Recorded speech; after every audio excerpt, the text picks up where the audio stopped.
Hello, my name is Francoise Molenaar, and this is That Fertile Feeling, the podcast. If you've been trying to get pregnant for a while and you feel like life has lost a bit of its spark in the process, then this is the podcast for you. Every week, I speak to experts and peers from around the globe to discover how you can connect to your feminine flow and stop trying so hard to conceive, and how to put some magic back in your life and your relationships. Are you ready to make life just a bit more effortless? Let's dive in.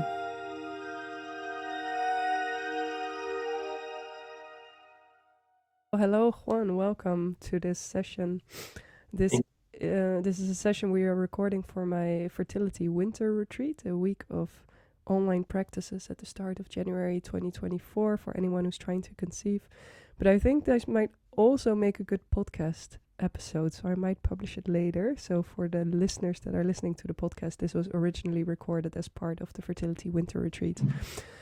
But we're going to discuss today the astrology for motherhood for 2024. And I know, like, Juan has been on the podcast before last year, and it's one of the most popular episodes. So I figured it could be good to have another one about astrology specifically focused on 2024. So welcome again on the show and on the program, Juan. Thank you so much. Yeah, I'm very good. Yeah? Very good. You told us last time that you just become a father. How is fatherhood treating you? Beautiful. He's a 7-month chubby baby. And the first question everyone asks, how are you sleeping? Yeah, he's a rebel baby. He sleeps the whole night. And like some nights he wakes up, but it's like, give me my food, and then I go back to sleep.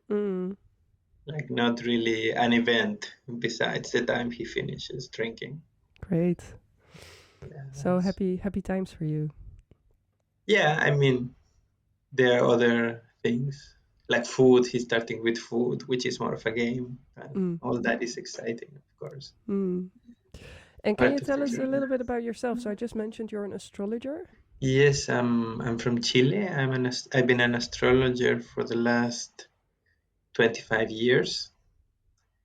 This is I specialize on Western astrology. I think it's good just to make a little difference. Western astrology focuses on self-knowledge and identity and getting the tools to improve yourself. And Asian or astrology is more focused on really like sharp compatibility and predictions.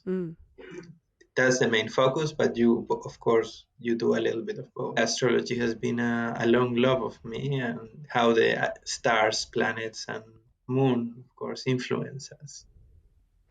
And does that mean you take a look at the stars every day just to see how your day is going? Or not every day. Like what I do, there is something called the solar revolution that you do every birthday, and you look at how your year is going to be, or what will energy be unfolded from there.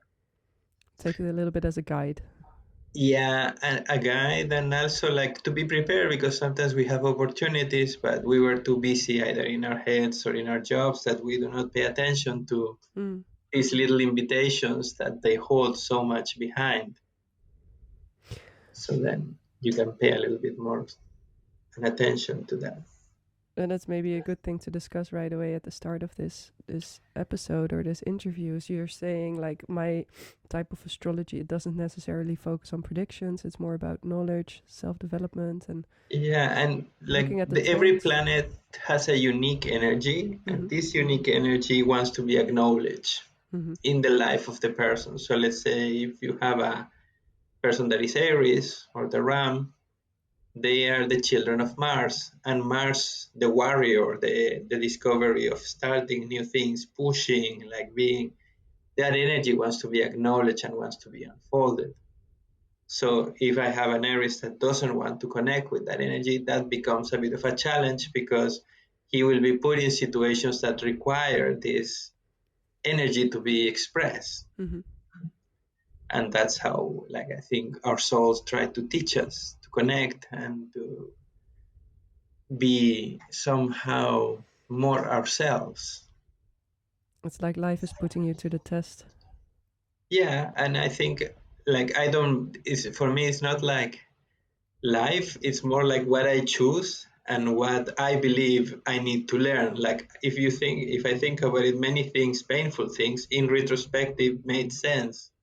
But in the moment we're seeing so much pain or doubt that it seems like what is wrong. But everything holds a meaning if you look into the past, I think. Yeah. And I think that's an important point for anyone who's listening, that the things you're saying today aren't like absolute predictions. It's not like you are or you're not getting pregnant in 2024. Exactly. It's just an inclination that it's helpful to be honored.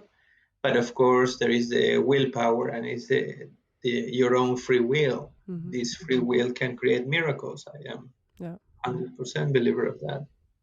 So it's more about understanding what are sort of the big themes of the year, what are energies that you can work with or that might influence your journey. Before we dive into the astrology, maybe you can tell us a little bit about how you came to work on this topic. What is it that drew you to astrology? Yeah, I think I was a child, very young age, and I would just fall in love with the skies and wanting to know what is these little bright dots and these movements, and of course the seasons. The seasons hold also so much meaning of our own biorhythm because we live on this planet. So sometimes we forget that we are going to have like a winter, an autumn, a spring, a summer, and maybe that will last a month, a year, and then another season will come, and then we're like, oh, but I just want summer. Yeah, it's not the way our planet works, and I think ourselves. We all have rhythms. And understanding these rhythms is also part of astrology, and I think also knowing oneself. What has been the biggest influence of astrology on your life? Where you say now that's really the key thing it brings. On my life, you mean like the planet or Sorry. No, just as a tool. As a tool, I think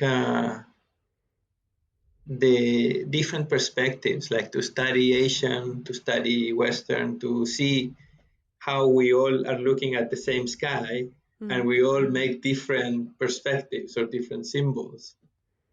And then how these symbols hold so much meaning. So let's say Cancer, which is one of the most important signs for motherhood or fertility, it's a crab in Western.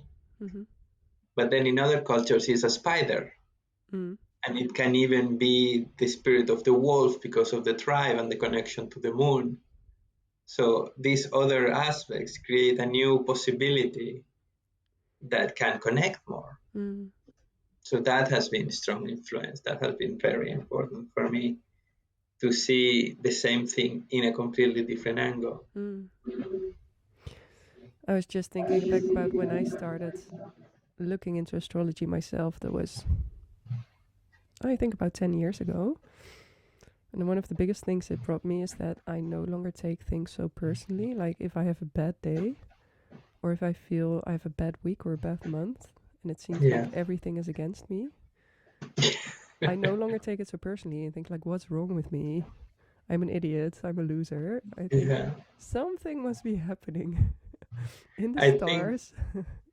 Not so long ago, something very unique happened that I work with a company and I make the map for all the people in the company, let's say 8 people.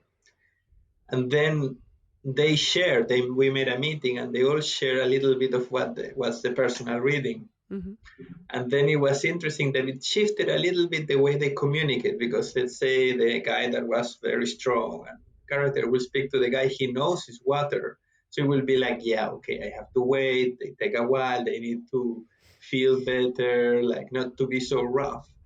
So in a way, it starts to like a non-judgmental way to understand, hey, the other one is just different. And this can be helpful for the connection with the other person. More compassion.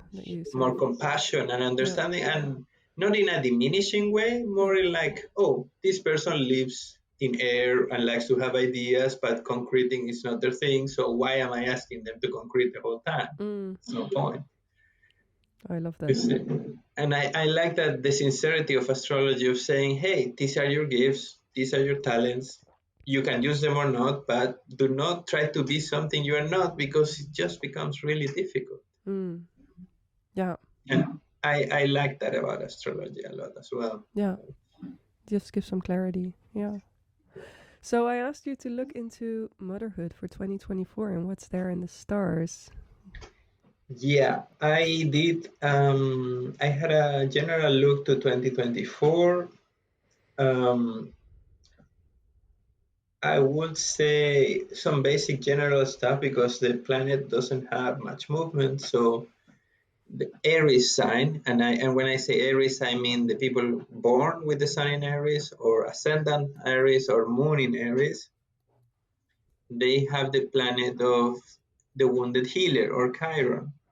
And this involves that they're going in a journey of looking at their wounds, observing what is coming up, and processing. They might not really go into a healing course like Reiki or other energy healing or a massage, but it's suggested that you start feeling, hey, if I would choose something to heal, what would that be? It's an opportunity that only lasts, yeah, it's gonna be till 2026, but I think it's important to connect with, especially with our intentions. Okay, if my intention has pain, to accept that this also has a strength, like being vulnerable also has a power.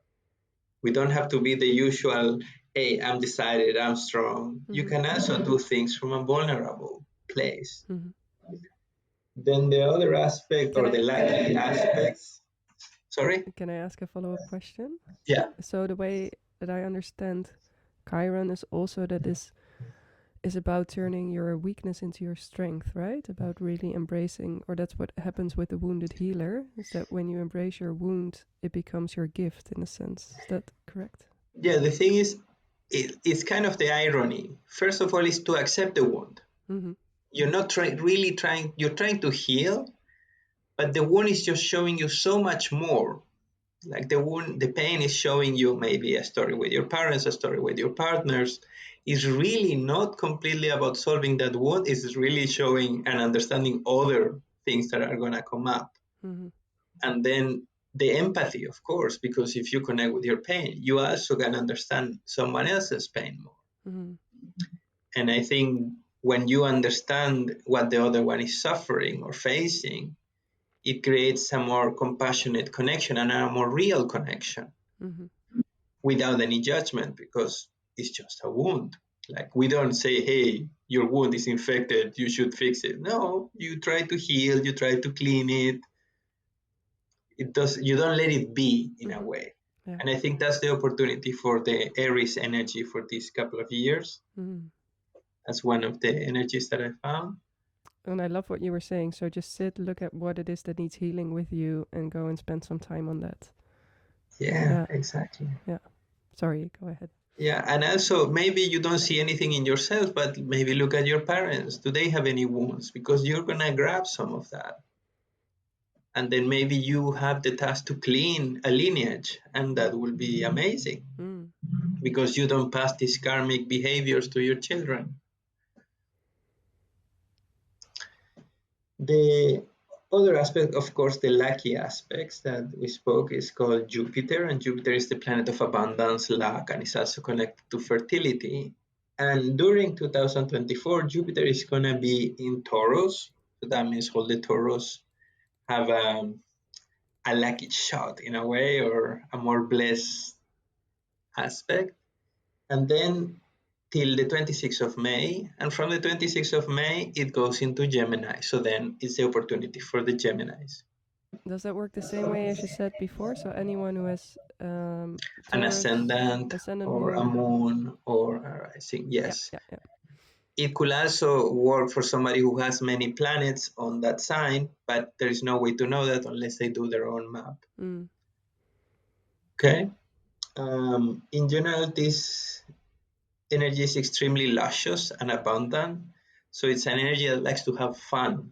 It's an energy that likes to bring the joy and the, like, let's say if you're trying a treatment for the second or the third time, just have fun in, like try to really enjoy life, to not ostracize yourself, because the energy attracts more energy. Like make a celebration. That is what brings the most active this energy.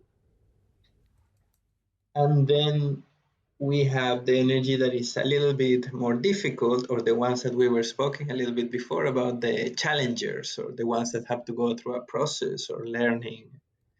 And this, for this year, is in particular the Pisces. So the Pisces, this doesn't mean they're not gonna get pregnant. It means that they have to go through a maturity concept, like growing up, really understanding themselves, really understanding what it becomes to be a mother, really understanding where does it come from, the connection with themselves. And this will be a test of your faith, a test of your joy, a test of your hope. But this is quite interesting because Saturn, it has a natural position that is the being born, and this repeats itself, what is called the Saturn return, when you are, let's say, 29 years old. So if somebody is trying to get pregnant at 28, 29, or 30, there is a chance that this happens because this planet requests discipline. And that is not something many people are looking when they're 28 or 29. So you shift. So my suggestion is, if somebody with the Pisces energy or with a Saturn in Pisces is experiencing, that they really focus themselves and at least have a daily practice. Like, I focus, I give myself light or love every single morning, or I change my diet. The more disciplined they are, the bigger chance of success in this energy of particularly 2024. And then other energies, of course, all year for the Taurus, again, they have a surprising influence, which is Uranus. So Uranus is very interesting because it's a planet that happens when you don't want it to happen. So it's good for not the program sex, but for the adventure. Let's try it. And then if you go, of course, with the treatments, expect surprises. Expect, oh, we try so much, maybe this will change. And then if you expect success, you might learn the surprise that it doesn't happen because it's shifting, it's moving. It's the unexpected planet in a way. Then we have Pluto, which is a planet of transformation, and this sometimes involves the whole process of connecting with your hormones, and this is something it's ever present. Like, Pluto has a certain cycles that around 40 years old, it's important that every woman that wants to get pregnant has an extra check with hormones, and see if anything is not as a disease, but if anything is not optimal. Because it's this invisible force, and it's represented, because he rules the hormones, as this. And this is particularly strong for Capricorn, and then from November of 2024, a little bit of Aquarius. But Aquarius will stay for a long time, will stay till 2043.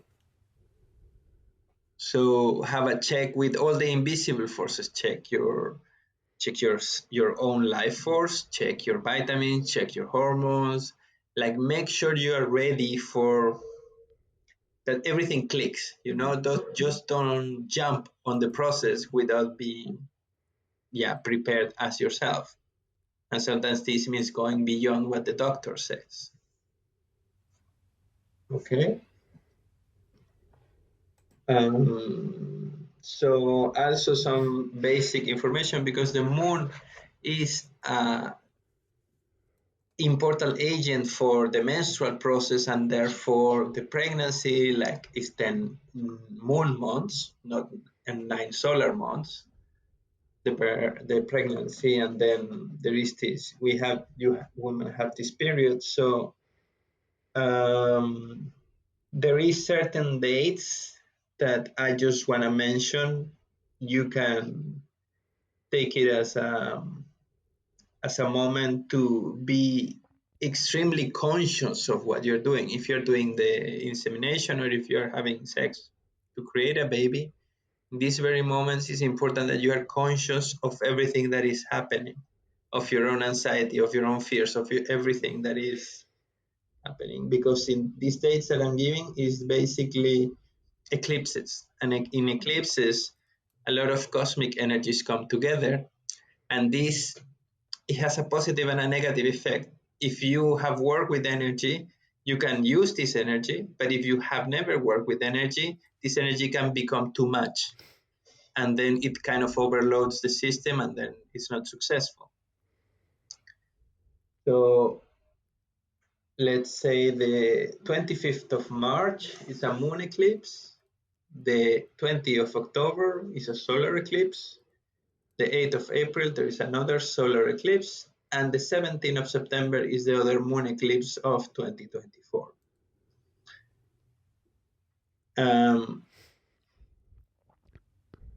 This why eclipses become a tricky situation or tricky days, because we're mixing light and dark. Light and dark becomes together, and then there is a lot that the conscious mind cannot foresee or detect. So my suggestion is that you avoid these days, but if you do it with the awareness of, yes, I'm going to use this dance of energies to fulfill or to help me out with what I'm trying to do. And what would that look like in practical terms? So you say, I heard you mention before, be conscious of the fears that might be there or the anxiety. So yeah, be with them. Like, do not push them away.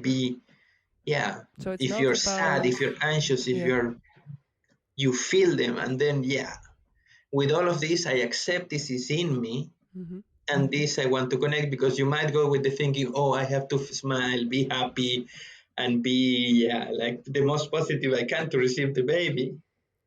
But these particular dates will explore your dark side. And if we hide the dark side, it only becomes stronger. So the invitation here is, if you choose these dates or these periods, I'm saying like a day before and a day after, of course, that you are aware of this.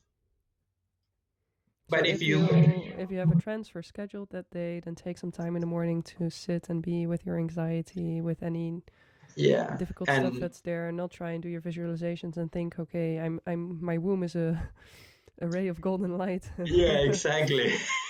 Exactly. Yeah. Like, we are made of light and dark, and to accept that also invites real, I think it's good that you mentioned it, because I actually had one client who got pregnant. So she was doing the visualizations, the golden light, etc. And then we worked together on a month where she said, like, I don't feel like doing the positive things at all. And I said, okay, let's go into the dark. So we're going to work through all of the things that are there this month and just look at them. And that's the month that she got pregnant.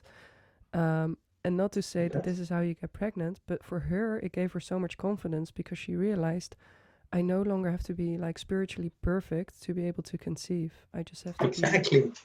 I just That's have to be absolutely attuned to what is there. Yeah.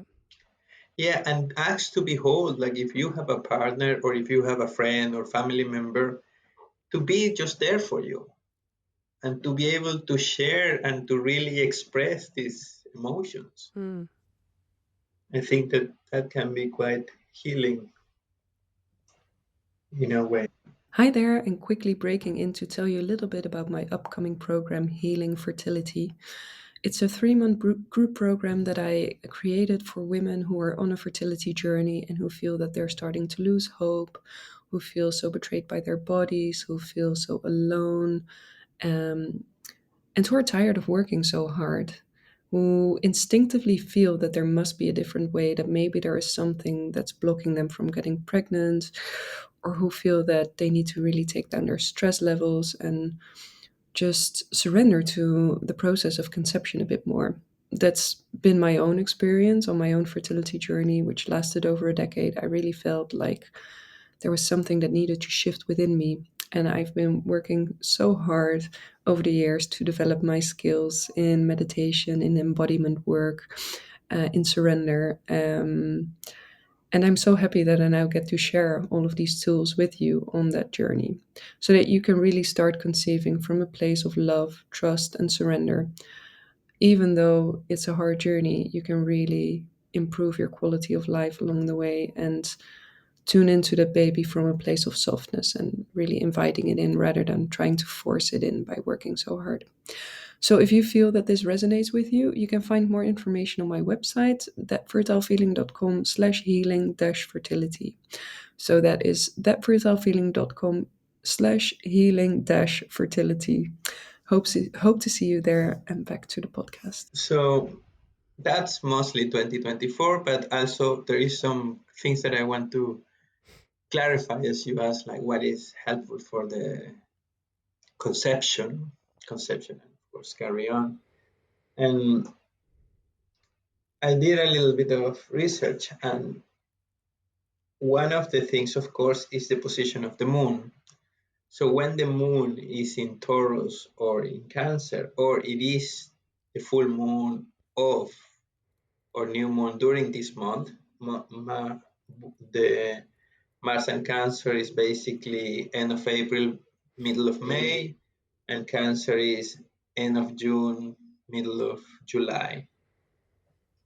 The signs go from 22 till 22. So this is the times where the moon is the strongest. So if somebody wants to get pregnant and use somehow the cosmic energies, this is an excellent moment. Also, the moon goes into these signs every month. It's not the exact full or new moon, but it goes through. And you can find a moon calendar almost anywhere on the internet, so that should not be a problem.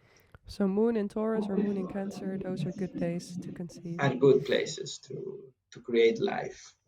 And then something also interesting is if you can find out your natal moon, let's say if you're born in full moon, new moon, waxing moon, waning moon, that moon is very strong for you. So if, let's say you're born in waning moon, then you look, and then every month there's going to be like 3 or 4 days of this moon. Those days are strong because you were born with them. So that activates your own moon energy.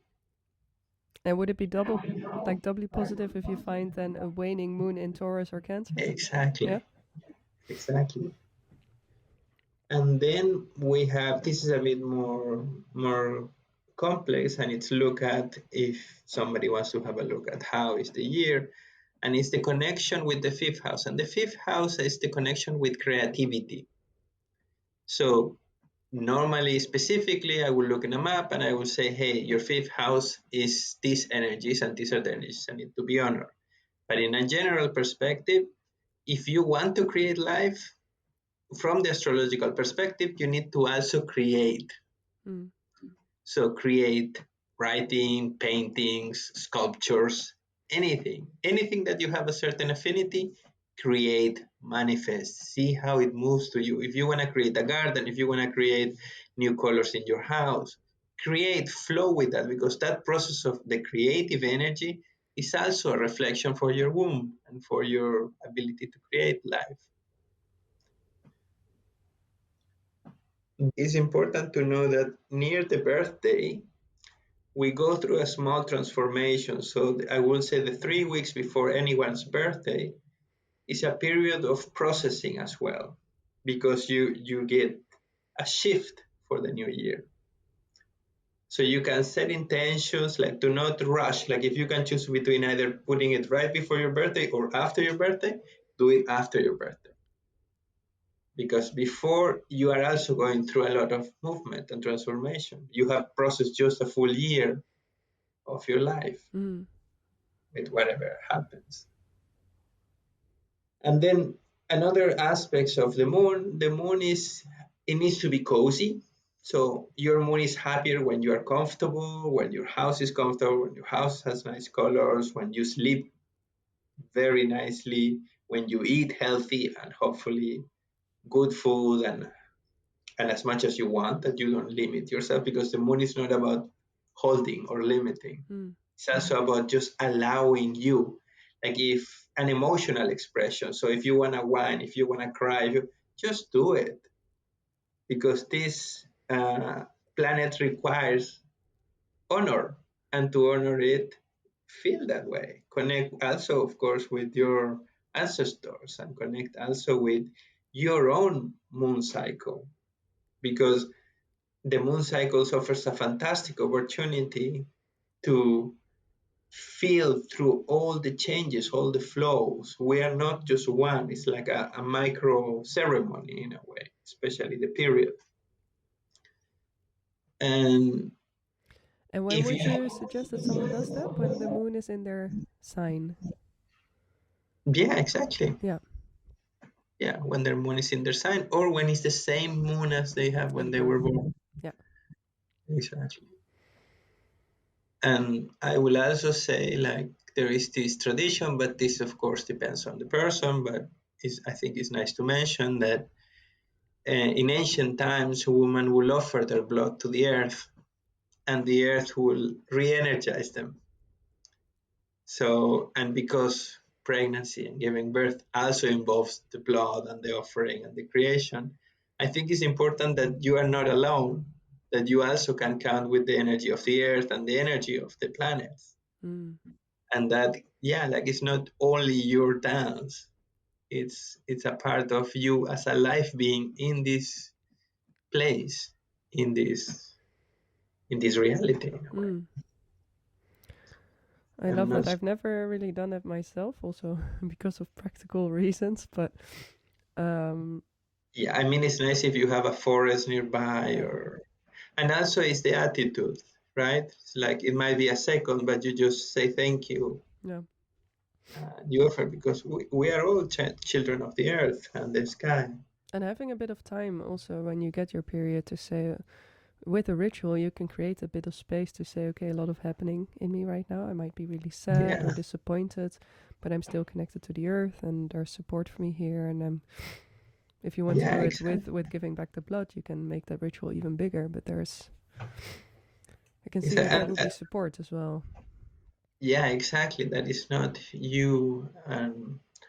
So another aspect, but this I just mentioned, like we all have a certain fertility or capacity, as I mentioned, with the planets in the natal map, and then there is the partner. So there is also this compatibility that sometimes can make it easier or harder.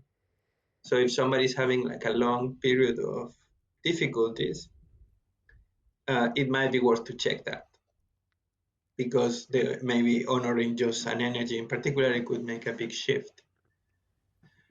And then something else that comes out is that because astrology is geolocated, so let's say you are born in the Netherlands and you have lived here all your life, maybe if you have tried and this doesn't work here, it will be worth to try in a different country, because the stars move. If you move, it can be as close as Brussels or Germany. Like, it doesn't really have to be far away. But sometimes that click or that shift is enough to, manifest and create a new perspective. Would it be possible to see that based on your map? Like, what would be a good place to go? Will it be? Yeah, it will be possible to see where the influence of the moon or the influence of the how to say it, the solar energies or all the life energies, or how your planets go to the house of creation.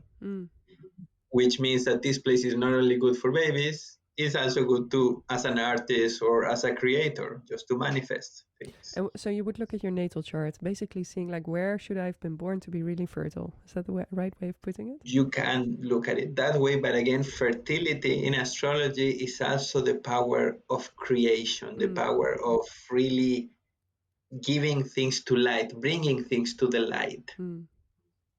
And that can be a child, of course, but it can also be many other things. And this is why the invitation is that if you have a hard work and you still want to get pregnant, I do invite you to also do something creative, that it can be artistic, like dancing, or you yourself doing something like free writing or creating stories for your future child. something that moves that energy in a way. Okay. Is there something else I want to mention? Yeah, just as a couple of days, May is really good this year, especially in the middle, like between the 10th and the 20th. Then January, I would skip unless you have a really a strong connection with your dark side, because Pluto is going there on January. And then as a basic knowledge, I think it's worth to mention that the position of Venus is also important, because it's the position of how you feel love and how you connect with love. So this is also, I think, a question when somebody wants to get pregnant is, what is love to you? And how do you go through and how do you express it? Because we create also with love. We are passionate about what we do, and this is like, it has a strong guideline. So if that is not aligned, like, you might be having a baby for other reasons. The question here is like, you get a bigger success if there is a love underneath. And what does that involve, or where is it coming from? All those are answers that, in my opinion, the more clarity and awareness you have, the more success you will have. Did you find anything specifically for medical procedures or IVF treatment? Are there good months for that?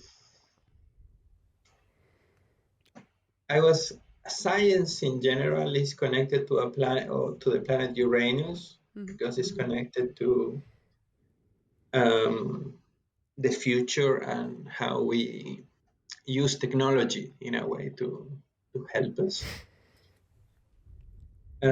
Uranus is a very slow planet to move, so basically is the whole year in Taurus. So that means, in a way, it's beneficial for all the earth signs. Again, sun, moon, ascendant, or a concentration of planets. And because it's in Taurus, it is suggested that anybody that goes through this process, because this rules basically how we're going with science this whole year, is to see it as something that you need to feel extremely comfortable with.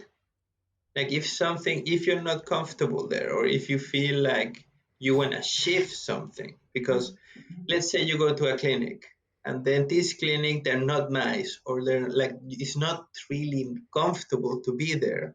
That is also a sign that I think you should listen and say, maybe this is not the right place, because the bull is a sign of pleasure, it's a sign of peace, it's a sign of enjoyment in a way. So I know this might be weird saying it from the medical position, but I'm sure, let's say someone has maybe 2 or 3 options. And if in these 2 or 3 options, you can honor a little bit where you feel more seen and more comfortable, that I think is great. I think that's a better position in general for the IVF, because that energy is there. I love that you're saying that. What? I love that you're saying that, and I feel like that should be the starting point, right? That you get treatment in a place where you feel comfortable and seen, and where you feel safe. And also the care, like the care of you, like especially like, they pay attention to what I eat, they pay attention at my hormones, they pay attention to me, not just, hey, I pay money, give me this and do this, like.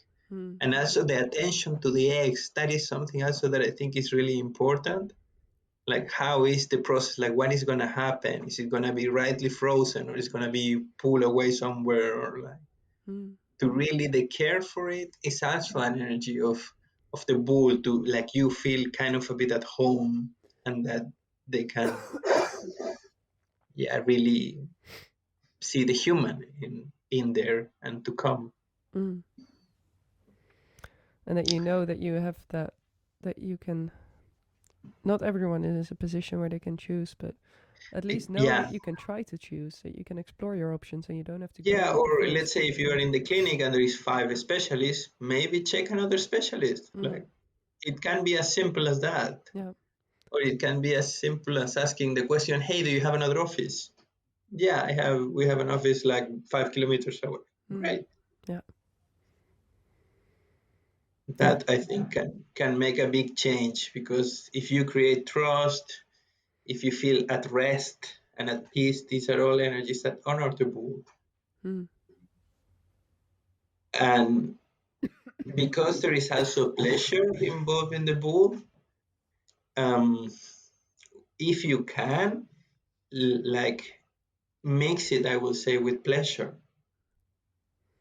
Like, like making love and the IVF is not wrong, or is not against it. So just do it safely. Just do it safely, or you end up with twins. Yeah, because the energy gets transmitted as well, so there is also like this, we shift with the energy. And I think that loving part is also part of the creation, because the bull is a sign of love, is a sign of sensations. So treat yourself, like, it's not only this treatment, you also need to treat nicely, like get a massage, go to the spa, like do really nice things for yourself. Yeah, I love that you're saying that. And I've shared a little bit about this, about my own journey on the podcast, but it is something that I try to do a lot. So on my treatment days, I would make sure to have a really quiet morning where I would make love with my husband, also to get in that state of saying, look, something is special here, and having a bit of time to meditate and dance. And once I went in, I would be so relaxed and so like... Exactly. It's a completely different experience. Again, not saying that that is what got me pregnant, but saying that is how you set the energy or the tone for your experience, and making sure that you feel nurtured throughout the process. Absolutely. I'm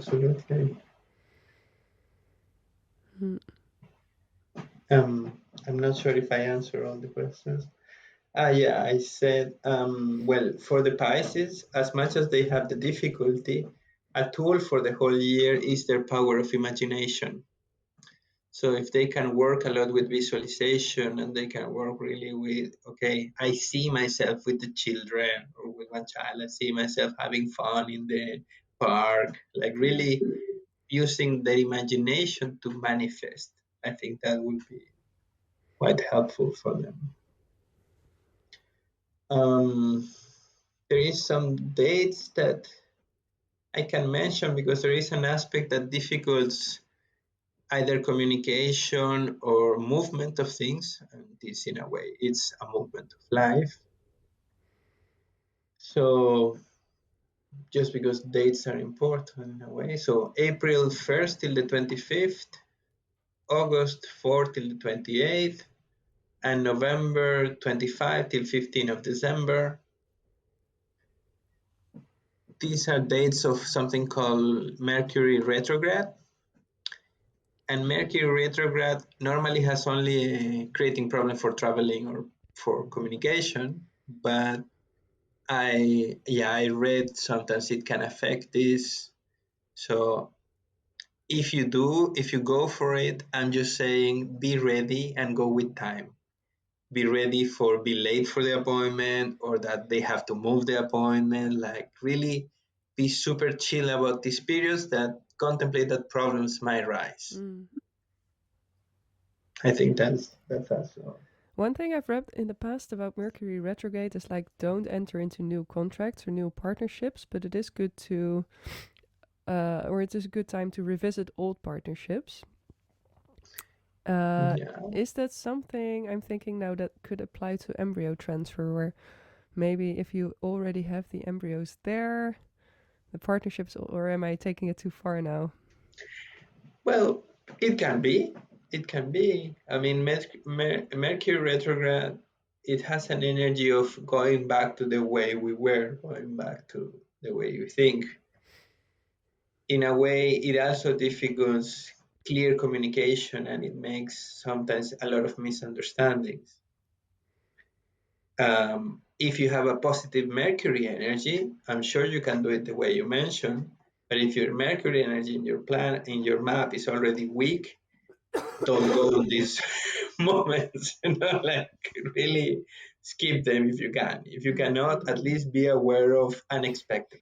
Also, from another perspective, not the Western astrology, 2024, starting in January, of course, and ending in January 2025, is the year of the wood dragon. Sorry, the what? Of the wood dragon. Oh, the wood dragon, yeah. So this is lucky in a way. I mean, it's something that many people aim, especially in China. Like there is more times to make babies for this for the next year because dragons are very lucky and they're a sign of prosperity. In this, because it's the element of wood, and the element of wood is also representing communication, it is essential that people that do a treatment or go through any kind of process during this year, they're very open to talk about it. They're very open to talk about what's going on with them, with their partners, and also to listen to their partners, if they have one, of course. Because the energy that gets activated is sharing of ideas, sharing of visions. And let's say you have done it 2 or 3 times and you're tired and you don't want to do it again, take a break, take a moment, share your ideas, heal, and maybe later you start again. But do not force, do not force a rhythm that it doesn't resonate with both parents or with both partners. Because it's a journey and you don't know where you're going to be in a year or in 2 years. And it might be helpful.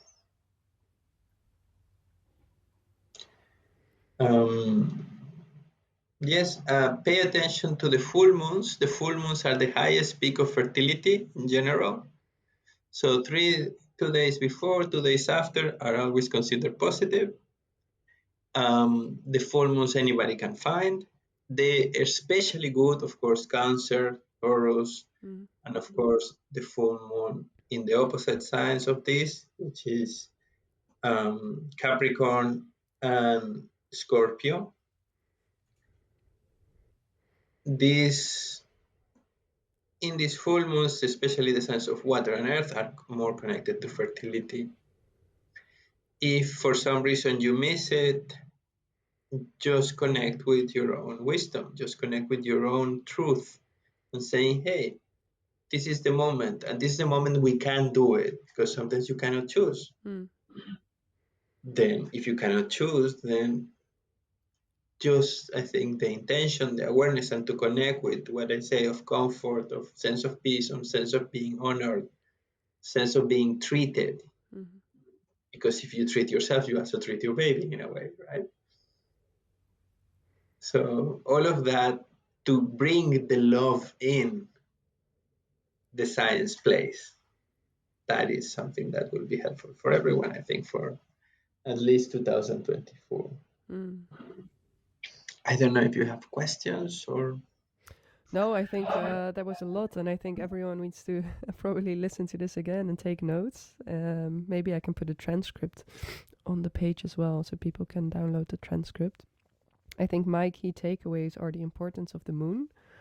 So you mentioned a couple of full moons, but also like the position of your moon when you were born, and that's something that comes around any month. I think my biggest takeaway is that there are so many opportunities. And that with all this information, you can really start looking at the year and saying, okay, what are like peak moments for me? And then there's a couple of signs that are super lucky. But for everyone, I think there's information in here that they can use to select a couple of those key dates with their moon. I also really loved about what you said about creativity, the importance of, because creativity and fertility are so connected. So really start looking at where can I develop my creative side a bit more in life, and through that call in that feeling of fertility. And then super important what we discussed about also embracing your dark side and not thinking and feeling that you have to embrace, or that you have to like visualize this perfectly golden womb, but that for sure there's so much power in embracing where you are right now. And you mentioned a couple of dates in particular, with the exception, I think, of Pisces. You said, right? Pisces need to have like good visualization. the imagination is the best tool, and discipline. Otherwise, discipline. it becomes a bit tricky. Yeah. Also, I just want to mention that this journey is also done with the partners. So the partners also should do a little bit of what the woman is doing. So if you're facing your shadow, the partners should also have a look. And do it as a group, because they are creating life together. Yeah, sounds super important, and even a way to increase your partnership throughout this whole journey, because all of these things you mentioned, they provide entry points for introspection and seeing like what is alive in me right now, what needs to be looking at, or what things can I develop more, such as the creativity or, you know, that nurturing treatment process. And if you can do that together, I can totally see how that would increase intimacy and, you know, improve your relationship, rather than what I also see with my clients is so many relationships just falling apart because you lose each other in the process. So yeah, exactly. And also shift, because the woman is going through a hormonal process, and she's going through a process that she considers herself. But then if the partner is not going through that too, they can shift too much, because one is going through a transformation journey and the other one is trying to keep things together. But he also needs to realize that he also needs to change. Yeah. And see how his partner is moving. Yeah. Yeah, no. So also an invitation here in astrology to really explore this together with your partner and see how you can make it a joint exercise. Yeah, also for the man, like where is his moon, like what is his sign, and then use that too. Yeah. Yeah. Amazing. Well, thank you so much for all your insights, Juan. If listeners want to find out more about you and your work, where can they find you? Oh, yes. You can find me. You're bad at marketing, I know that. I am terrible at marketing, so anybody can ask you and you can give my phone number, and that will be fantastic. Okay. Yeah, you have like a business WhatsApp account, I think, right? I put that in the show notes last time. Yeah. So and I'm preparing a website, but I'm terrible at this. I'm really sorry. No worries. And yeah, as to say, I'm better in life. Well, thank you again. Thank you for the opportunity, and good luck with the workshop. Thank you. Have a nice day. You too.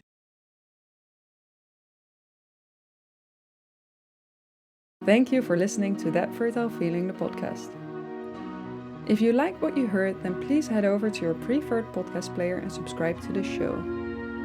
It would also be great if you could leave a review and rating so that other listeners can find the show easily. And if you think that anyone you know could benefit from the materials on this show, then go ahead and share it with them. It would be much appreciated. I look forward to seeing you again next week. Bye, love.